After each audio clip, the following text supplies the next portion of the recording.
May the 4th be with you. Happy Monday.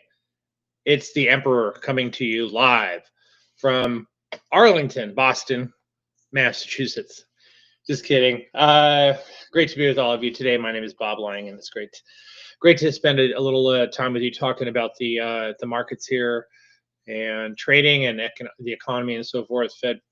Fed decisions and so forth on the daily bites here. So here we are, Monday, first full week of trading in the month of May.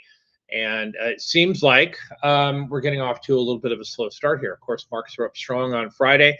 Big, huge day, but the internals and the indicators didn't quite support this big move that happened on Friday. So we have to be careful here and watch what's going on. When we see these divergences show up, there's usually some sort of negative associated with that. So what are the internals telling us?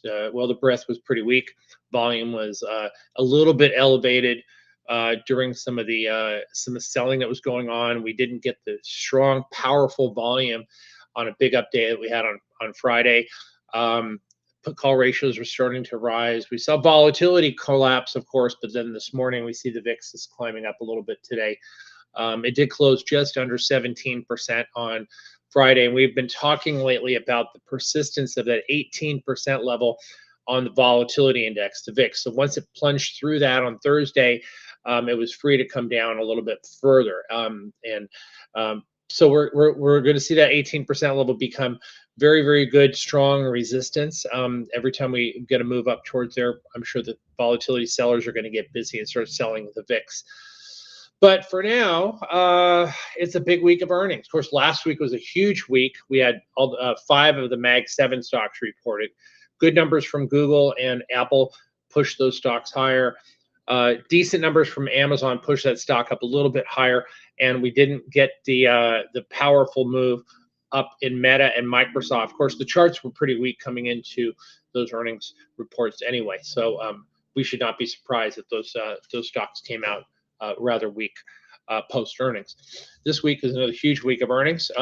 More huge because than last week, because there's many more names coming out this week. A lot of names coming out. The biggest week of so far for earnings in the first quarter. We'll have names today reporting like Palantir and Fabrinet, along with onsemi and Transocean, Duolingo.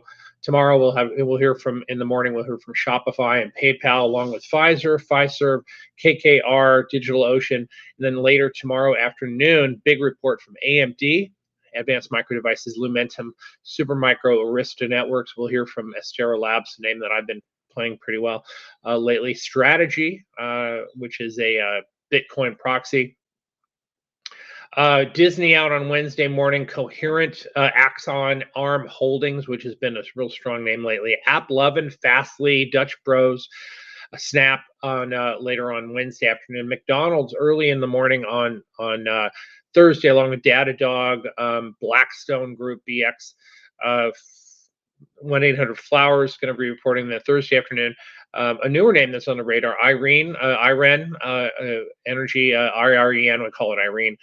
AOI, CoreWeave will be reporting on Thursday afternoon. Coinbase, Affirm, Mercado Libre, Red Cat, Open Door.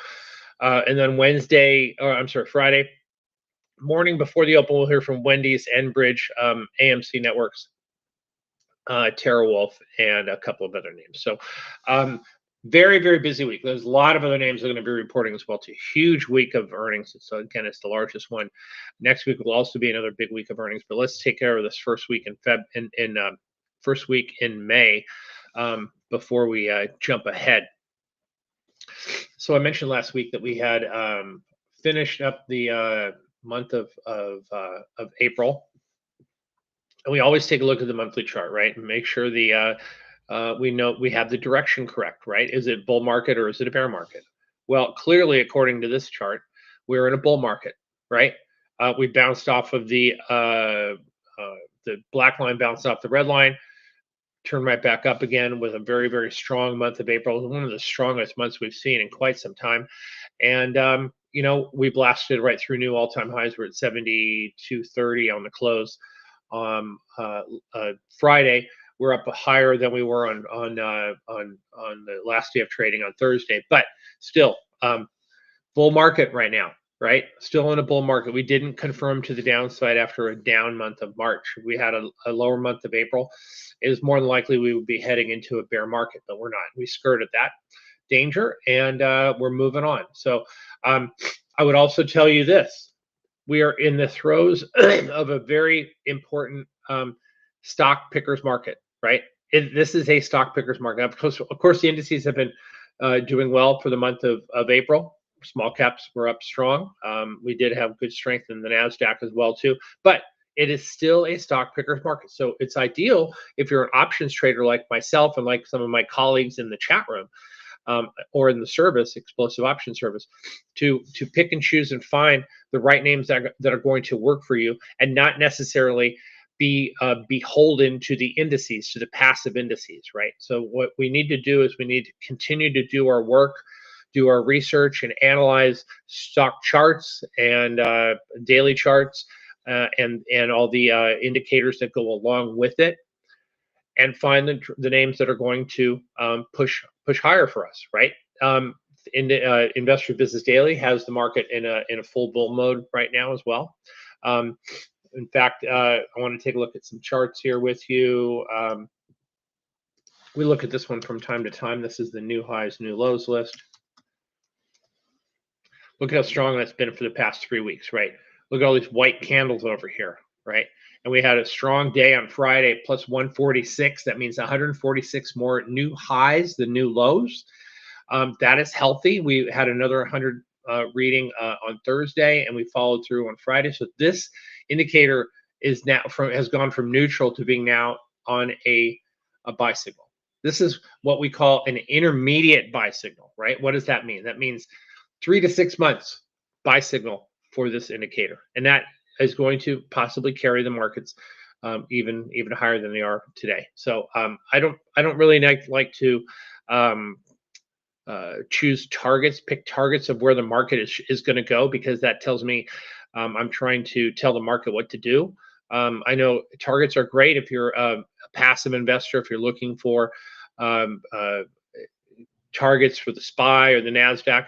But as I just said a few moments ago, it's a great stock pickers market, right? Why don't you just stay on board with some of the stocks that you pick, some of the option trades that you make, and go with that, right? If you're in option trades, you know what to do, right? If you're an options trader, we talk about it a lot all the time in the chat room, and I talk about it a lot on in social media. When you have a winner, you take profits, you book the gains, right? You don't sit there and watch your gains disappear. You can do many things. You can, if you're in a situation where you're up like 50%, 60% on an option in about a week or so, that's a great gain. It's a great move, right? You could sell half. You could sell all of it if you want. Pat yourself on the back and move on to the next trade. You could spread the trade out, selling an upside call against your long call, right? You could do a diagonal spread, which is a sell an upside call for another month. You could also buy a put.